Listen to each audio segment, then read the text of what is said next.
I'm Coach Tina. Today we're going to talk about how you don't need a gym to get strong. You can get strong at home as long as you incorporate the big six.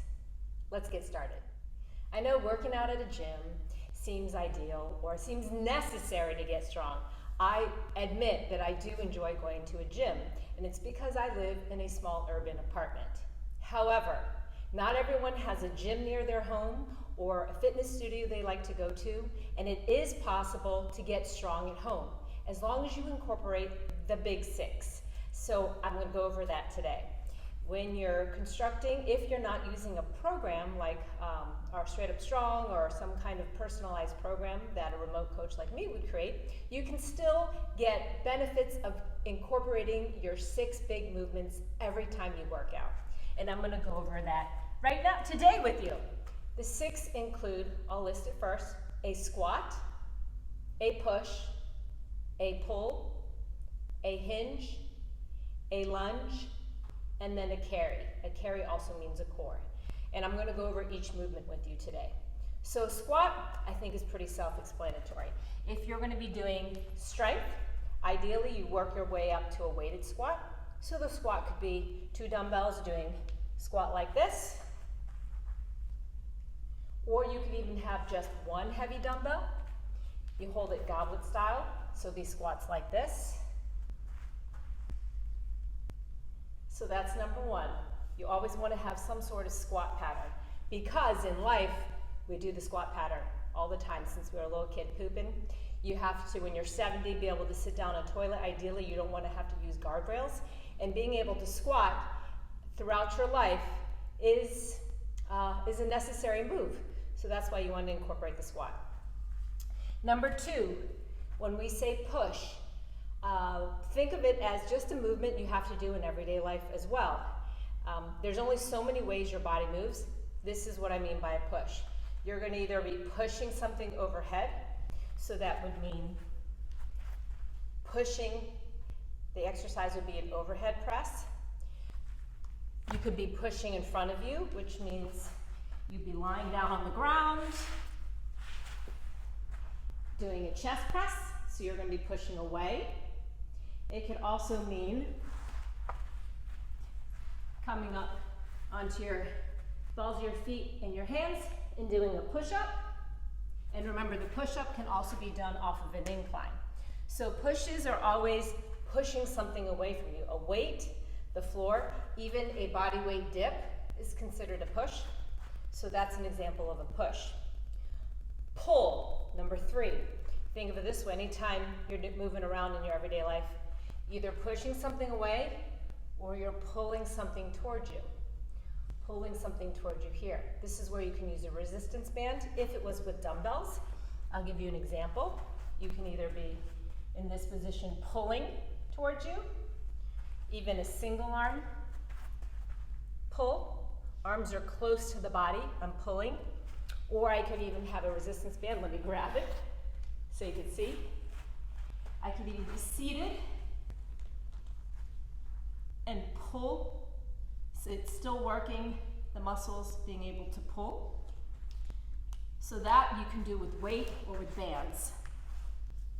Movement, that's 1, 2, 3. Movement number 4 is a hinge. So the hinge is usually a little harder for a lot of people to get because we often move with our back.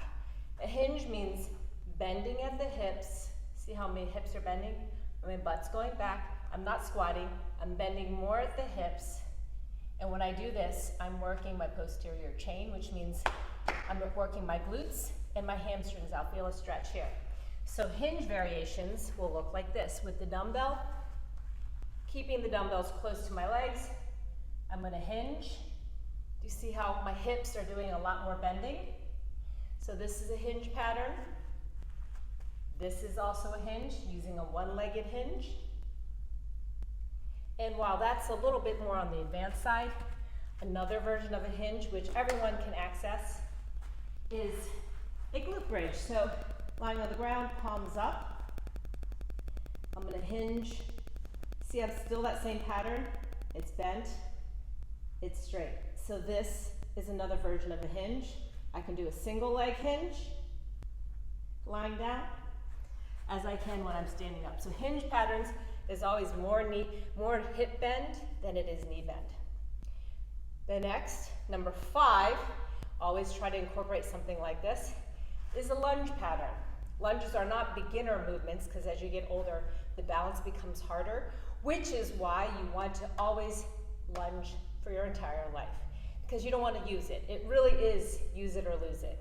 So lunge pattern is stepping back, knee coming down as low as possible, coming back up to stand. So it could even be a non-moving lunge, so keeping that stance, coming down, coming up. I can hold on to something, so pretend I'm holding onto a chair. So then the lunge pattern can be assisted or non-assisted. It will get stronger, even if you start off holding on to something and you lunge back. Because as you get more confident and your legs get stronger, you'll be able to balance better.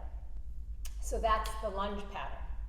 And the last of the big 6 is a carry. So I'll show you what that looks like. Oh, it'll be fine. So carry means something not light, something heavy, because your groceries are heavy. So I'm just going to grab something from here. So this is an example of a carry. I'll even come. So I'm trying to stand tall. As I carry this heavy weight, it's pulling me on one side. I'm going to try to stay tall. This is one version of a carry. This is called a suitcase carry. If I had 2 weights, 2 heavy weights, it would be called a farmer's carry. And while you might not feel it or it doesn't look like it, this is what I'm working. So the carry is a core exercise. So, or you, instead of the carry, you can do a traditional core exercise, which would be, like you all know, traditional plank. So you could just get into a forearm plank. It could be even plank with shoulder taps.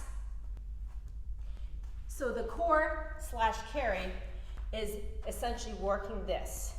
This people call abs, they call it core, but this part of your body is what stabilizes you. So when I have this heavy weight, this is keeping me from toppling. Not my backbone, because it's not very supported. These muscles all wrapped around my midsection where there's not a lot of bone support. Like every other part of your body has a lot of bone support, but if you look at a skeleton, between the ribs and the hips, it's just the spine. And that's why this whole section is so important in supporting lower back, preventing lower back pain. So if you just remember those big 6, you'll be good. Incorporate that in every workout you do at home. You don't need to go to a gym. Oh, and I'll include in the description a little free Get Strong at Home guide. It's totally free to download, which explains this and also has 10 free workouts. And I guess that's about it for today. I hope that's been helpful for you to know how to structure workouts if you're not going to be using a pre-made program or an individualized program. And if you've liked this, you know what to do. Don't forget to like the post and subscribe down below. And I'll see you next time.